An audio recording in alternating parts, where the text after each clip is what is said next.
हमारे निकट आ रही है। हम लोग कभी कभी बच्चों का जन्मदिन मनाते हैं, अपना सालगिरह मनाते हैं। हम कहते हैं कि हमारे बच्चे का 14वां जन्म दिवस है, लेकिन प्रेमी वो जन्म दिवस नहीं है, वो मृत्यु दिवस है। क्योंकि 14 बरस तो मर चुका, अब जो बाकी हो उसमें। तो हम लोग ये कभी नहीं सोच रहे हैं कि मौत हमारे निकट आ रहा है। हम लोग ये सोच रहे हैं कि दूसरे साल तो हम ये बिल्डिंग बनाएंगे 1 तला, तीसरे साल 2 तला बनाएंगे। यानी सारी योजनाएं हम शरीर के लिए, मौत की चिंता हम लोगों को नहीं। लेकिन महात्मा कहते हैं कि तेरे पहल जो जा चिता में जले हैं, कहाँ होंगे तू बोल क्या कह रहा है। उठेगी जनाजा तेरी भी क्या होगा, हमारी आपकी भी एक दिन झट से मौत आ जाएगी। जो हम सोच रहे हैं 1000 वर्ष जिएंगे, 100 वर्ष जिएंगे, हमारी मौत नहीं होगी, लेकिन वो एक दिन आ जाएगा। एक दिन हमारी भी वो काठी बनेगी। उठेगी जनाजा तेरी भी क्या होगी, बनेगा चिता जिसमें तू भी जलेगा।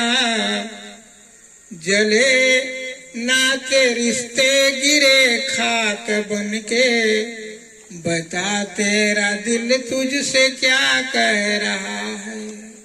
अपने दिल के अंदर सोचो कि वो मौत मेरी भी आएगी। जिस दरबार को हमने रच रच करके बनाया, प्राण के निकलते ही इस दुनिया वाले 1 मिनट वहां नहीं रखेंगे।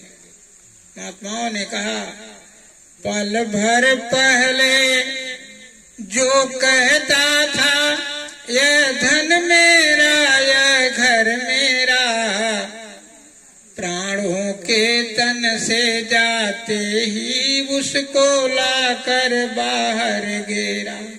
ये वो दुनिया है। इसलिए महात्मा कहते हैं कि ऐ प्रेमियों, मनुष्य जीवन का लक्ष्य समझो। जैसे किसान का लक्ष्य है खेती करना, अधिक से अधिक उत्पादन करके अपना गृहस्थी चलाना, आए गए का भोजन भंडार की व्यवस्था करना, माता पिता का सेवा करना, गृहस्था आश्रम के आवश्यक आवश्यकताओं को पूरा करना। उसी तरह से मनुष्य जीवन का लक्ष्य क्या है, इस पर कभी हम लोगों ने सोचा? हम क्यों आए हैं, हमारा काम क्या था? इसके संबंध में भगवान राम ने एक बार कहा, रामायण आप लोग को सभी लोग मानते हैं। रामायण में भगवान राम ने अंतिम समय जब आ गया तो सब पूर्ववासियों को उन्होंने बुलाया था। कहा था, उन्होंने कहा क्या कि देखो भाई, मेरे द्वारा तुम लोगों को सारी सुख सुविधा मिल गई। रामायण में लिखा है, दैहिक दैविक भौतिक तापा, राम राज काहुई नहीं व्यापा। राम के राज्य में कोई दुखी नहीं होता था, कोई बीमार नहीं होता था, कोई दरिद्र नहीं था, सबके सब संपन्न थे। रामायण में लिखा है कि मांगे बारिधि देहि जल रामचंद्र के राज। भगवान के राज्य में जब किसानों को जरूरत पड़ती कि पानी की जरूरत है तो बारिश हो जाता था। ऐसा राम राज्य था। लेकिन उन्होंने एक बार क्या किया, रामायण के उत्तरकांड में लिखा है कि एक बार रघुनाथ बुलाए, सुनत सकल पुरवासी, से निधाए। एक बार भगवान राम ने पुरवासियों को बुलाया और कहा, सुनो, जितनी सुख सुविधा था मैंने तुम लोगों को दिया, लेकिन ये सुख सुविधा शरीर की थी। अब तुम लोगों के अंतिम संदेश में ये दे रहा हूं कि तुम्हारे आत्मा का कल्याण कैसे होगा। उन्होंने सीधे कहा कि ये कल्याण आत्मा का संतों के द्वारा होता है। संत किसको कहते हैं? संत का कोई भेष नहीं होता है कि वो टीका मटिक लगाए हों, कमंडल लेकर के, वह अचला उचला पहन करके लाल पीले गेरुआ वस्त्र पहन के घूमे। उनका नाम संत नहीं है। संत उसको कहते हैं जो शुरू से लेकर के अंत तक जो जानता है, उसको संत कहते हैं। महापुरुषों ने कहा कि संत की क्या महिमा है कि तीरथ गए सो एक फल, संत मिले फल चार, सतगुरु मिले अनंत फल, संतन का विचार। कि तीरथ जाने से सिर्फ एक फल होता है। वो क्या फल होता है कि कोई महान आत्मा का दर्शन हो जाता है, वही है फल, सबसे श्रेष्ठ तीर्थ में। हम लोग ये भ्रमित ना हो कि तीर्थ में स्नान करने के बाद हम लोगों का पाप कट जाए, न मुमकिन, ये संभव नहीं। तीर्थ बनाया क्यों गया? तीर्थ बनाने का तात्पर्य था कि तीर्थ की जो भूमि है, वहां की जो रज है, मिट्टी है, धूल है, वो पवित्र है। क्यों पवित्र है? क्योंकि उस तीर्थ में पहले महात्मा आ चुके थे, संत सदगुरु वहां पहुंच चुके थे, उनके चरणों का धूल अभी तीर्थ में है। अब आप विचार कीजिए कि प्रयागराज क्यों जो है वह तीर्थ माना गया? कि वहाँ भारद्वाज ऋषि रहते थे, यज्ञ बलक आदि तमाम महात्मा वहां रहते थे। सारजू जो आपका अयोध्या है, क्यों पवित्र है? राम वहां जन्म लिए थे प्रभु, और उन्होंने सबका कल्याण किया, बुरे समाज को नष्ट करके अच्छे समाज का स्थापना किया। वही सारजू नदी, जिसको हम नेपाल में कड़ाली कहते हैं, मानसरोवर से निकल करके गंगा में जाकर के मिलती है, वही सारजू है, दूसरी तो है। लेकिन जो महात्मा अयोध्या का है, आप लोग विचार कीजिए कि उससे पहले उसका कहीं महत्व है या उसके बाद में कहीं महत्व है? महत्व तो महात्माओं से होता है, संतों से होता है। इसलिए संतों की तलाश करने के लिए भगवान राम ने कहा देखो, संत यदि मिल जाए तो तुम्हारे जो इस अंदर जीवात्मा बैठी है उसका कल्याण हो जाए। लेकिन है भाई, संत मिलते कैसे हैं?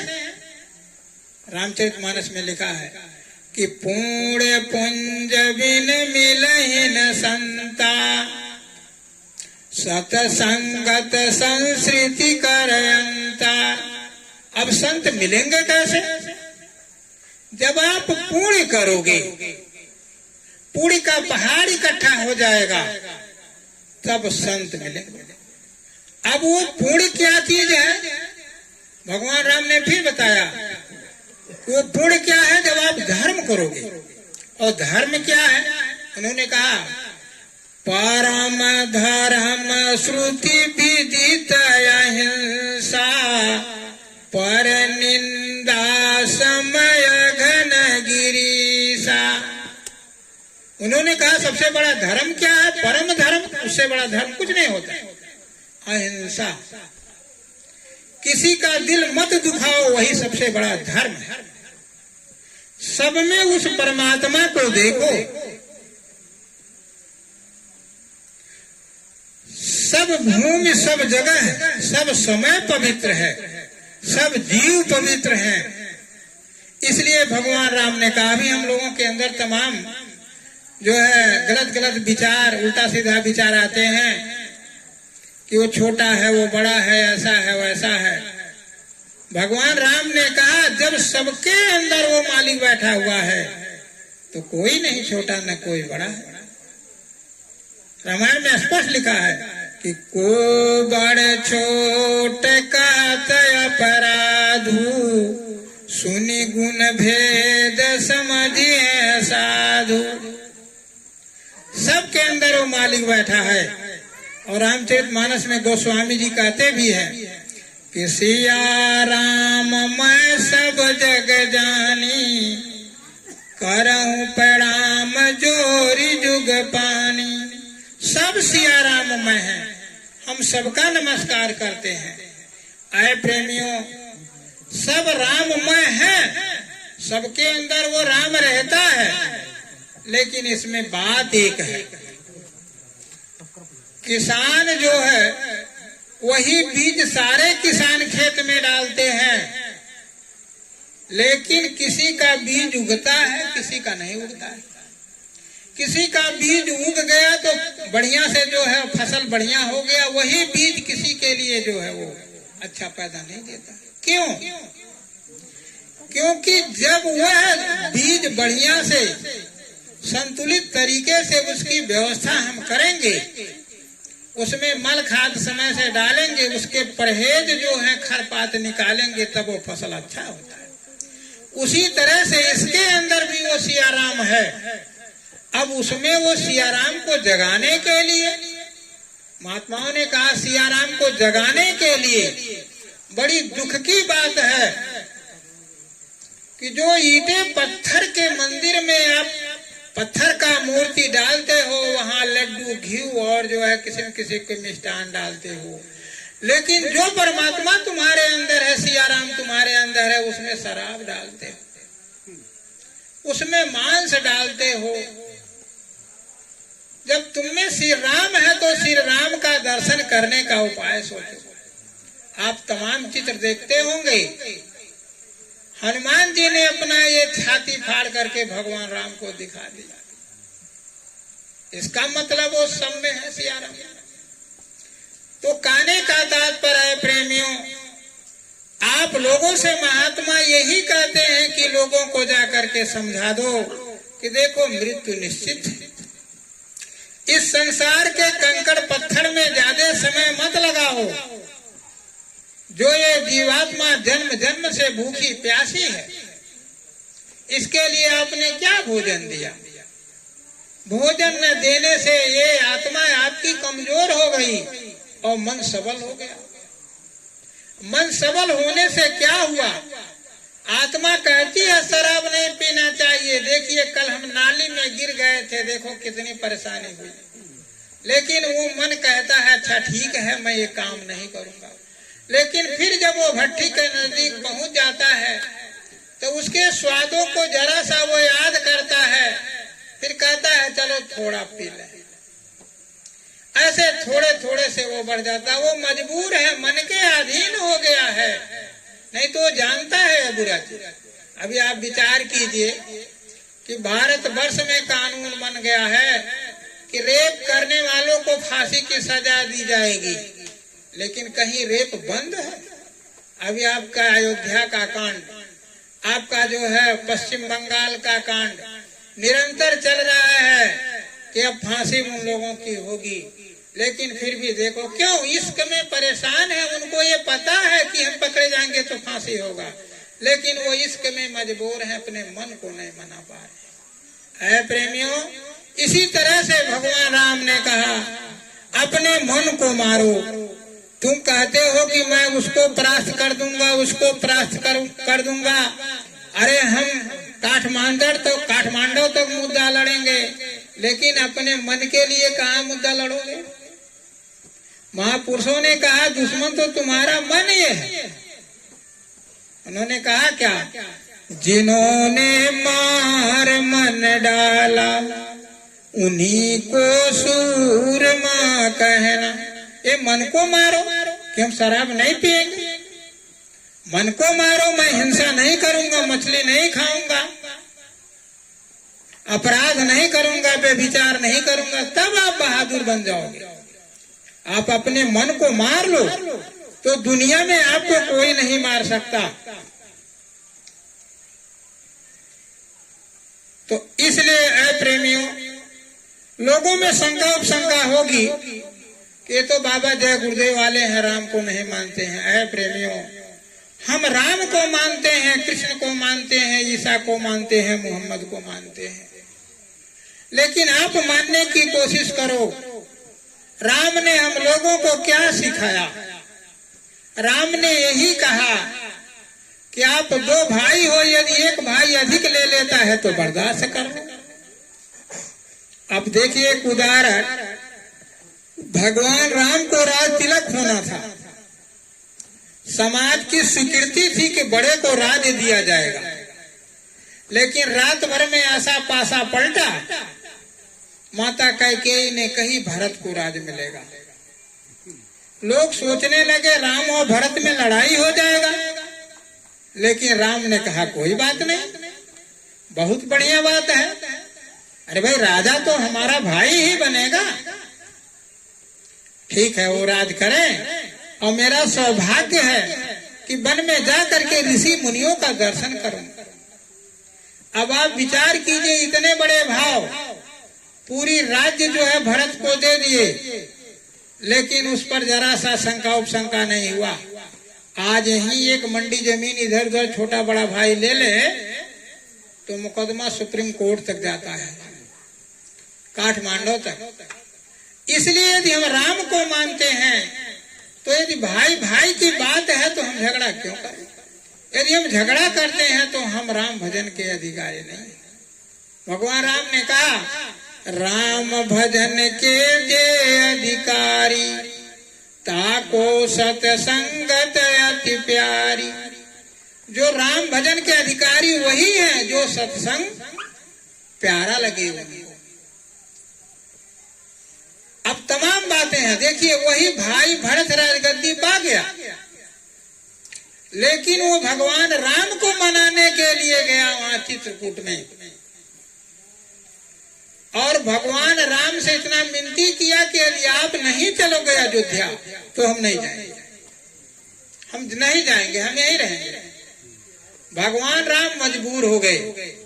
भगवान राम ने एक बात कहा, भैया भरत, तुम जो कुछ कहो हम एकदम तैयार हैं, लेकिन मेरी एक बात सुन लो। तुम भरत कहने लगे भैया को, वो कहे कि देखो भरत, तुम्हारी बात मान करके हम दुनिया का कलंक सर पर रखें। कहे भैया वो कैसे?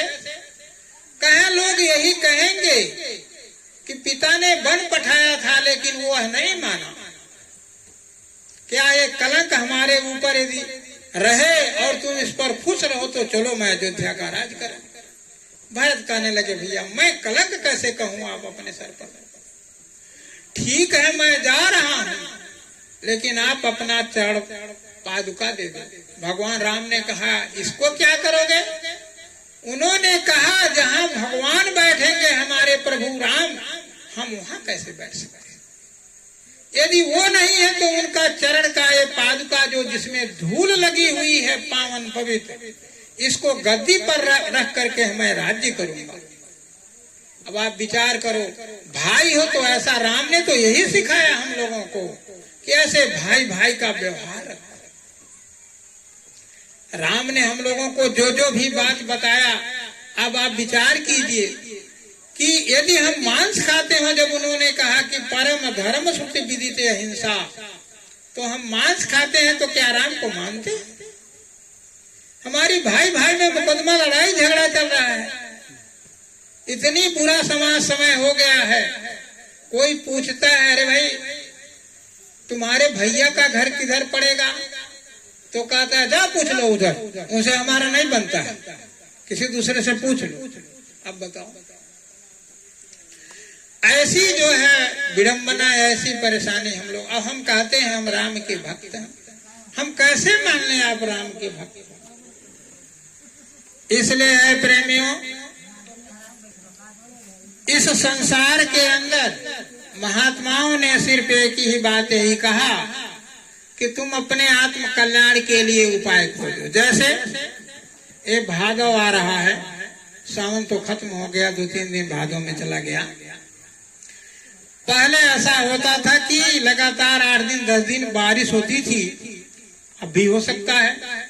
तो माताएं क्या करती थी, गेहूं पीस करके रख लेती थी, धान कूट करके रख लेती थी, लकड़ियां जो है अपने कहीं अच्छे जगह रख लेती थी कि न भीजे। भूसा का पशु के लिए लोग व्यवस्था दाना खरी का कर लेते थे, और भादो आता था तो महसूस नहीं होता था। ऐसे प्रेमियों, आपने इस पार का तो सब व्यवस्था कर रखा है, यानी इस पार का मतलब जन्म से मृत्यु तक का व्यवस्था तो आप लोग कर रहे हो, लेकिन जब वो भादो आएगा मृत्यु के बाद, वहां कौन आपका साथ देगा? वहां आप क्या ले जा रहे हो वहां की व्यवस्था के लिए? अरे बड़े बड़े तानाशाह लोग जब वो मौत आई तो रोने लगे। मैं बताऊं, सिकंदर बादशाह जो विश्व विजयी था, भारत में जब वो आक्रमण किया, महात्माओं ने कहा कि भारत वर्ष धर्म का देश है, यहाँ आक्रमण मत करो। उसने नहीं माना, आगे रेगिस्तान का रास्ता होकर के चलने लगा, रास्ते में मलेरिया हो गया उसको। कहा वापस चलो, अब नहीं जाना है। कुछ दूर आया तो उसको ये लगा कि अब हम नहीं चल सकते। मंत्रियों से उसने कहा मेरे लिए आराम फरमाओ। आराम की व्यवस्था उसके लिए बना दी गई। ये नशाओं का धड़कन तेज हो गया। हकीमों को बुलाया गया। हकीमों ने कहा बादशाह अब आप नहीं बच सकते।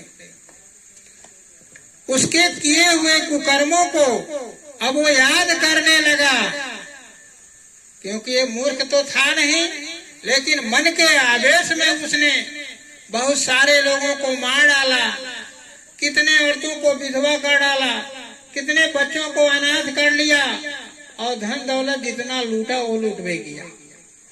लेकिन जब मौत उसको याद आने लगी, हकीमों से उसने कहा कि तुम आधा राज ले लो, मुझे मिला दो मेरी माँ से। हकीमों ने कहा सरकार अब नहीं होगा। फिर हकीमों से उसने कहा कि पूरा राज्य ले लो। फिर हकीमों ने कहा कि अब आप नहीं बच सकते। फूट फूट कर रोने लगा। जो बादशाह के चरणों में बड़े बड़े तानाशाह आकर के सर झुकाते थे, लेकिन वो डिक्टेटरशिप सिकंदर बादशाह फूट फूट कर रोने लगा। और रो करके उसने क्या कहा कि मैंने जितने हीरे मोती पन्ने जवाहरात मैंने इकट्ठा किया वो मेरे किस काम में आएंगे?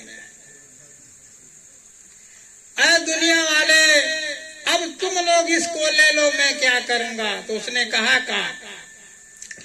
ए अपना जहां लो दुनिया वाले,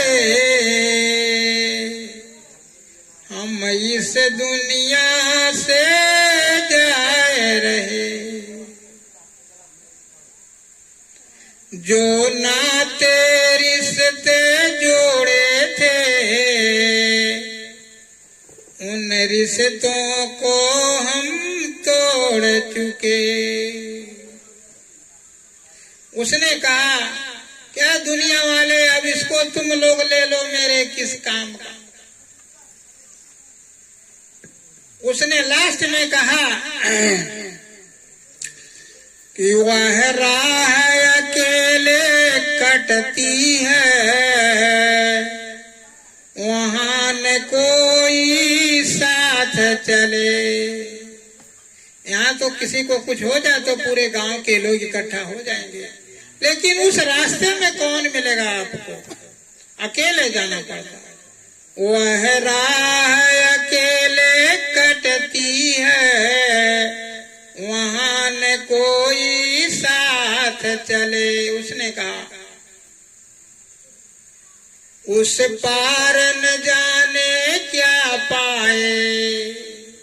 उस पार मौत के बाद जब रास्ता मिलेगी, उसने कहा उस पार न जाने क्या पाए, इस पार तो हम सब हार चुके, लो अपनी जहां दुनिया वाले, हम इस दुनिया को छोड़ चले। ऐ प्रेमियों, इसी तरह से हमें और आपको भी चले जाना है। तो महात्मा ये कहते हैं कि देखो भाई, अपने इस शरीर को पहले शुद्ध कर लो। शरीर को शुद्ध करने का मतलब हम सबसे पहले आदमी बन जाएं। आदमी उसको कहते हैं कि जो किस्म किस्म के अन्न, फल फूल, मेवा, मिष्ठान का सेवन करे मनुष्य के लिए, दूध दही घी अचार खाए मनुष्य के लिए है, सूखे गीले मीठे फल खाए मनुष्य के लिए है, और ये मांस मछली अंडे शराब इसको भक्षण करने वाले भी जीव हैं यहाँ। जैसे गिद्ध, सिंह, भालू, बाघ और बिल्ली, कुत्ते, इनका आहार ये मांस है, आपका आहार नहीं है।